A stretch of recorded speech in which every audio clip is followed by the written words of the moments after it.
बिस्मिल्लाहिर्रहमानिर्रहीम। अस्सलाम वालेकुम जी। आज हमारा जो प्रेजेंटेशन ऑफ डाटा का मेन टॉपिक चल रहा है, उसमें जो हम डायग्राम्स पढ़ रहे हैं उस डायग्राम के सिलसिले का नेक्स्ट लेक्चर है। तो आज हमने जो डायग्राम पढ़ना है वो पढ़ना है पिक्टोग्राम और पाई चार्ट। तो अब हम जो स्टार्ट करने लगे हैं ये पिक्टोग्राम स्टार्ट करने लगे हैं। इसके नाम से ही लग रहा है कि इसमें पिक्चर की कोई पिक्चर इन्वॉल्व है। ठीक है, तो बेसिकली पिक्टोग्राम है, इसमें हम मुख्तलिफ पिक्चर्स या सिंबल्स को यूज़ करते हैं डाटे को रिप्रेजेंट करने के लिए। पिक्चर्स यूज़ करते हैं या सिंबल यूज़ करते हैं। जैसे नीचे एक एग्जांपल दी गई है, आपको इस एग्जांपल से ये समझ आएगा।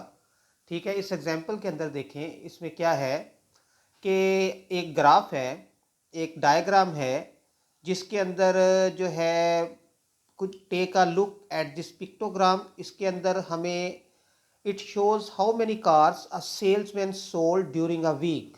एक सेलमैन एक हफ्ते के अंदर कितनी कार्स को सेल करता है, वो चीज़ ये शो कर रहा है। इसमें हफ्ते के डेज़ हैं, Monday, Tuesday, Wednesday, Thursday, Friday, Saturday, Sunday off है। ठीक है जी। तो इन डेज़ के अंदर जो कार सेल कर रहा है उनको हमने पिक्टोग्राम से रिप्रेजेंट किया है। यहाँ पे एक सर्कल को हमने लिया है, वो सर्कल जो है, एक सर्कल 10 कारों को शो करता है। मीन के ये देखें की दी गई है, इस की के अंदर जो एक सर्कल है वो 10 कारों को शो करता है। मंडे को उसने कितनी कारें सेल की? 1 2 3 4 5, 5 सर्कल है, मीन 50 कारें सेल की। ट्यूसडे को उसने कितनी कारें सेल की? इसमें 3 तो फुल सर्कल है, एक हाफ सर्कल है। मीन के 3 फुल सर्कल मीन 30 कारें, और हाफ सर्कल मीन के उसने उस दिन 5 कारें सेल की हैं। नेक्स्ट है जी, वेडनेसडे को उसने 20 कारें सेल की हैं, थर्सडे को उसने 25 कारें सेल की हैं, और फ्राइडे को 15 कैसे? एक फुल सर्कल है और एक जो है हाफ सर्कल है। हाफ सर्कल जो है, अगर फुल सर्कल डिनोट करता है 10 कारों को, तो जो हाफ सर्कल है वो कितनी कारों को डिनोट करेगा? वो 5 कार्स को डिनोट करेगा। ठीक है जी। तो ये था पिक्टोग्राम। पिक्टोग्राम कोई इतना वही रॉकेट साइंस नहीं है, जो है ना, वो कितना हाई फाई डायग्राम नहीं है। इसमें जस्ट हम कोई पिक्चर ले लेते हैं, कोई भी पिक्चर, वो पिक्चर कोई भी हो सकती है जो आपको पसंद होगी, उसकी की बना लेंगे आप। उस की में जो है ना, आप उसको बता देंगे इस एक पिक्चर का ये मतलब है, और इसकी हाफ पिक्चर जो है इसका ये मतलब है। 1/4 का ऑटोमेटिकली वो सारा निकल आएगा। लेकिन चीज़ों को, पिक्चर्स को हाफ करना तो चले आसान होता है, लेकिन 1/4 करना, 3/4 करना, वो मुश्किल होता है। ठीक है जी। तो ये है जी आपका पिक्टोग्राम। आप पढ़ लें, ऊपर लिखा हुआ है pictogram is a chart that uses pictures or symbols to represent data, so that so you don't have to look at lots of numbers. हमें नंबर्स की तरफ नहीं जाना पड़ता, सिर्फ हम पिक्चर को जो है डाटे को रिप्रेजेंट करने के लिए यूज़ कर लेते हैं। ठीक है जी। तो हर जो पिक्टोग्राम होती है उसकी की लाजमी होती है, की के बगैर पिक्टोग्राम की समझ नहीं आती। ठीक है जी। तो नेक्स्ट है जी पाई चार्ट। तो ये जो पाई चार्ट है, याद रखिएगा, ये एक सर्कल की शक्ल में होता है, और जो सर्कल होता है उसका एंगल कितना होता है? 360। जो सर्कल का एंगल होता है 360। दैट्स मीन इसके अंदर हमने डाटे को 360 के एंगल में सबसे पहले कन्वर्ट करना होता है, क्योंकि पाई चार्ट का मतलब ही जो है ना एक सर्कल है, और उसकी पाइज बनाते हैं, उसकी मुख्तलिफ जो है ना पाइज बनाते हैं सर्कल के अंदर। एक चीज़ जैसे आप ऑरेंज है, ऑरेंज की पाइज हैं, वो एक जो उसका आप हिस्सा लेते हैं, एक वो एक पाई है, दो हिस्से लेते हैं, उसके दो पीस लेते हैं ऑरेंज के, वो उसके दो पाई हैं, इसी तरह पाइज बनाते हैं। ठीक है। तो पाई जो है एक सर्कल की शक्ल, पाई चार्ट एक सर्कल की शक्ल में बनता है। इसका मतलब है सबसे पहले हमने डाटे को जो सर्कल का एंगल है उसके अकॉर्डिंग चेंज करना है। तो डाटे का जो जो सर्कल का एंगल होता है वो 360 होता है। तो 360 में हम डाटे को कैसे चेंज करते हैं, कैसे उसका एंगल 360 में चेंज करते हैं, इसका फार्मूला लिखा हुआ है। एंगल कंपोनेंट पार्ट, यानी कि वो हिस्सा जिसको हमने चेंज करना है, डिवाइडेड बाई होल क्वांटिटी, जो आपका टोटल है, डिवाइडेड बाई वो, मल्टीप्लाइड बाई 360 डिग्री।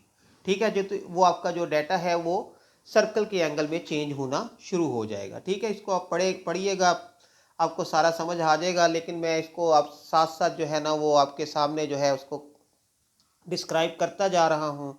तो इसको पढ़ने से भी यही चीज़ें आपको मिलेंगी जो जो है मैं आपको बता रहा हूँ। जैसे लिखा हुआ है pie chart has the same function as subdivided rectangular chart. जिस तरह आपने सब डिवाइडेड रेक्टेंगुलर चार्ट पढ़ा है ना, वो आपने पढ़ा था बार की शक्ल में, उसको फिर आके सब डिवाइड किया था।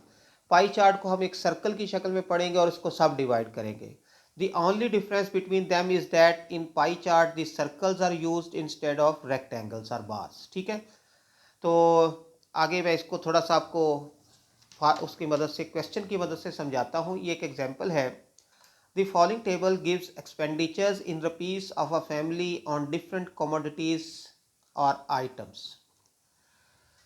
हमारे पास आइटम्स या कमोडिटीज़ है, फूड है, फूड पे उनके एक्सपेंडिचर है 190 रुपये।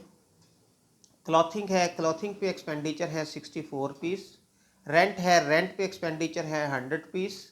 इसी तरह मेडिकल केयर है, इसके एक्सपेंडिचर है 46 रुपीस। और अदर आइटम्स हैं उसके एक्सपेंडिचर है 80 रुपीस। तो हमने बनाना क्या है जी, लिखा हुआ है represent the data by a pie chart. डाटे को पाई चार्ट से रिप्रेजेंट करें। अब हमने पाई चार्ट बनाते हैं जी। अब पाई चार्ट हम बनाने लगे हैं, देखिएगा ज़रा। अब सबसे पहले हमने इनको डिवाइड करना है किस फॉर्म के अंदर। सबसे पहले हमने इसको डिवाइड करना है किस फॉर्म के अंदर, एंगल में डिवाइड करना है, सर्कल के एंगल में। सर्कल का एंगल कितना है, 360। अभी मैंने आपको फार्मूला बताया था, क्या था formula, component part divided by total multiplied by 360 degree. इसके पिछले पेज पे लिखा हुआ है। ठीक है जी, लेक्चर को थोड़ा सा रिवाइंड करेंगे, रिवाइज आपको जो है ना रिवाइंड करेंगे तो आपको वो फार्मूला नज़र आ जाएगा। अब देखिए जी, हमने सबसे पहले इसको करना है।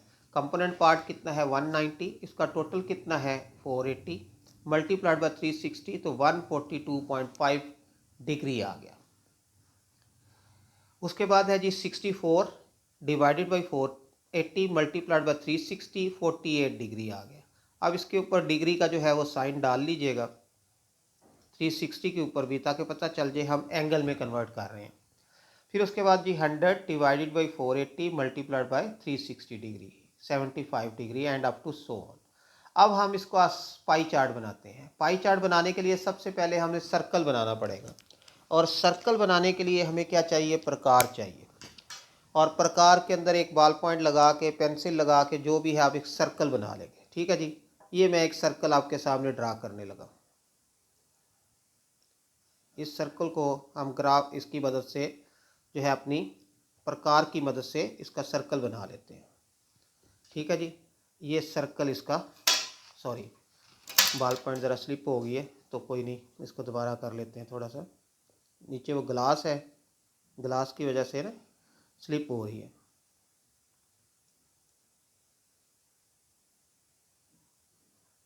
ये हमने सर्कल बना लिया जी।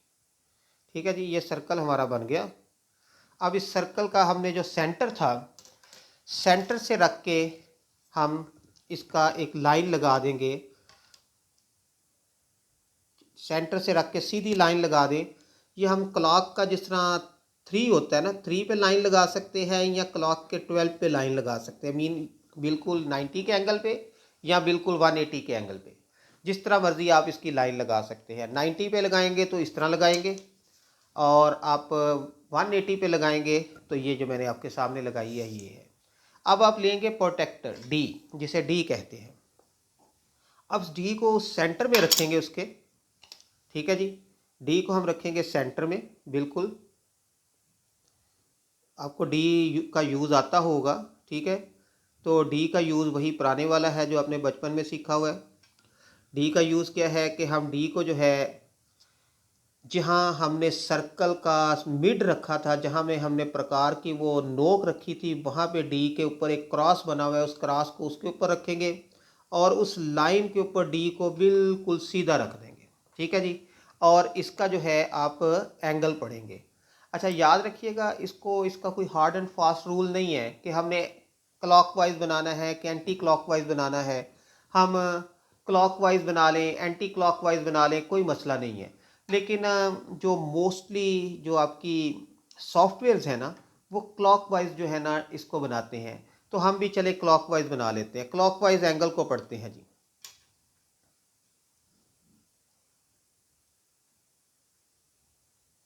अच्छा, ये लाइन हमने इधर लगा दी। अब क्लॉकवाइज इसको पढ़ना मुश्किल है, कोई नहीं, हम दूसरी तरफ लगा लेते हैं जी। तो हमने कितने एंगल पे जाना है, क्या है हमारा एंगल जी? ये देखें, हमारा एंगल है 142.5। तो 142.5 जो है हमने देखना है, ये हो गया 90। ये देखें, आपको नज़र आ रहा है, ये 120, ये 130, ये 140, और इससे 2 पॉइंट आगे ये 141, ये 142। इसके सामने आप ये पॉइंट लगा लेंगे और वहाँ से रख के सीधी लाइन लगा देंगे। याद रखिएगा, चाहे वो पॉइंट जो है सर्कल से बाहर लगा हुआ है, आपने उसको नहीं, आपने सर्कल के अंदर अंदर लाइन रखनी है। तो ये आपका जी पहली पाई बन गई। ठीक है जी, ये आपकी पहली पाई बन गई। ये किसकी पाई है? फूड की। इसमें लिख लें फूड। ठीक है, अब आपने जो है इसको घुमाना है। ठीक है, अब आपने डी रखनी है, इसको घुमा के देखें, मैं आपके सामने सारा कर रहा हूँ। आपने डी यहाँ रखनी है, यानी कि अब आपका जो वो कट पॉइंट जो आपका डी के ऊपर जो क्रॉस बना हुआ है, उस क्रॉस का बिल्कुल वो सेंटर में आ गया और डी को सीधा कर दिया। अब हमारा नेक्स्ट जो है एंगल वो कितना है जी? नेक्स्ट एंगल आप देखें, हमारा 48 है। ठीक है जी, अब 48 पे हमने लगाना है। ठीक है जी, मैं पेज को घुमा ले या जिस तरह मर्जी है, 48 पे लगाना है। ये 10, 20, 30, 40, ये 45 और ये 48। ठीक है जी, अब ये 48 लग गया। अब वहाँ से हम क्या करेंगे, सीधी लाइन सेंटर तक ले आएंगे। ठीक है जी, ये हमारे पास नेक्स्ट पाई बन गई। ये पाई किसकी है? ये पाई हमारी है क्लॉथिंग की। ठीक है जी, अब नेक्स्ट हमारा है जो एंगल वो है 75। तो अब हम दोबारा फिर उसके ऊपर डी को रखेंगे। ठीक है जी, तो वही तरीकाकार जो मैं अभी आपको बता रहा हूँ। हाँ जी, ये हमने डी रख दी। ठीक है, ये डी ज़रा थोड़ी सी इस पर ना नज़र नहीं सही आ रहा। तो 70, ये आपका 75 आ गया। अब इस 75 से रख के हम लाइन फिर सेंटर तक ड्रा कर देंगे। लेकिन याद रखिएगा, लाइन जो है सर्कल के अंदर रहेगी, रेडियस बेसिकली बन रहे हैं। ये आपका क्या आ गया जी? क्लॉथिंग के बाद आपका फूड, क्लॉथिंग और फिर आपका रेंट आ गया। ठीक है जी, ये रेंट आ गया। अब इसके बाद आपका नेक्स्ट एंगल है 34.5। तो अब हम दोबारा क्या करेंगे, इसके ऊपर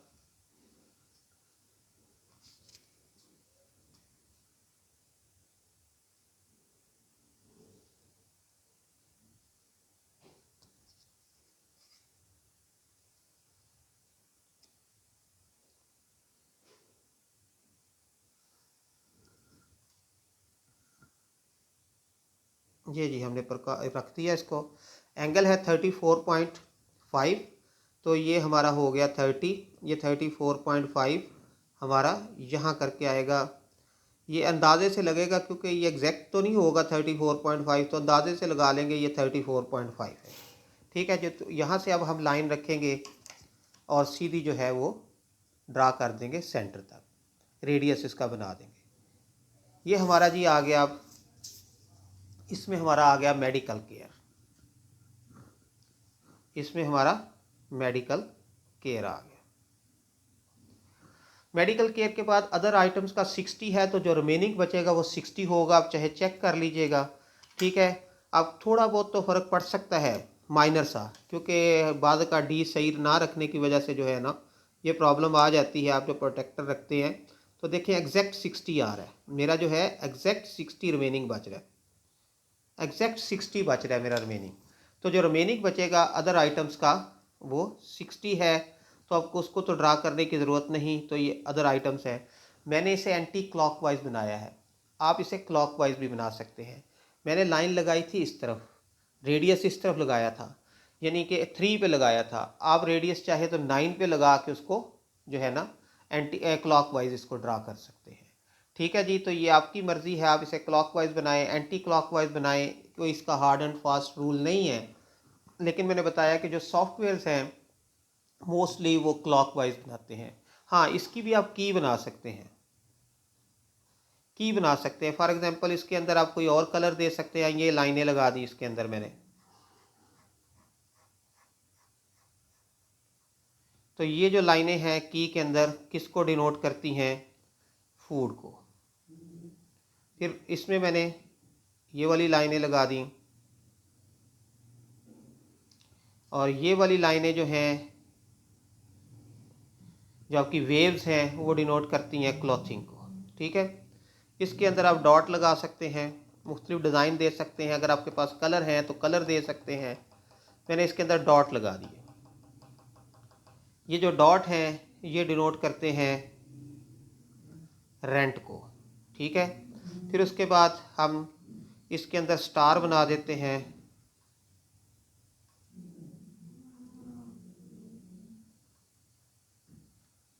ये जो स्टार्स हैं ये डिनोट करते हैं मेडिकल केयर को, और जो अदर्स है उसको खाली छोड़ देते हैं। मीन को जो ब्लैंक है वो अदर है। तो आप इसकी की भी बना सकते हैं जिस तरह पीछे बनाते आए हैं। हाँ, की नहीं बनानी, आपके पास कलर्स नहीं है, आप नई डिज़ाइन, टाइम नहीं है, तो आप जस्ट उसके अंदर लिख दें जिस तरह मैंने पहले लिखा था, food, clothing, rent, medical care and other items. ये आपका पाई डायग्राम बन गया। ये था जी आज का लेक्चर। आज का लेक्चर इतना ही है। इंशाल्लाह नेक्स्ट लेक्चर में हम ग्राफ्स के साथ मिलेंगे। आज तक हमने जो जितना काम किया था ये डायग्राम्स या चार्ट्स के हवाले से था। नेक्स्ट हम ग्राफ पढ़ेंगे और ये देखेंगे ग्राफ और डायग्राम में फ़र्क क्या है। इसको भी इंशाल्लाह हम नेक्स्ट जो है ना स्टडी करेंगे। ठीक है जी, आज तक के लिए अल्लाह हाफिज़। इंशाल्लाह नेक्स्ट लेक्चर में मुलाकात होगी। Thank you.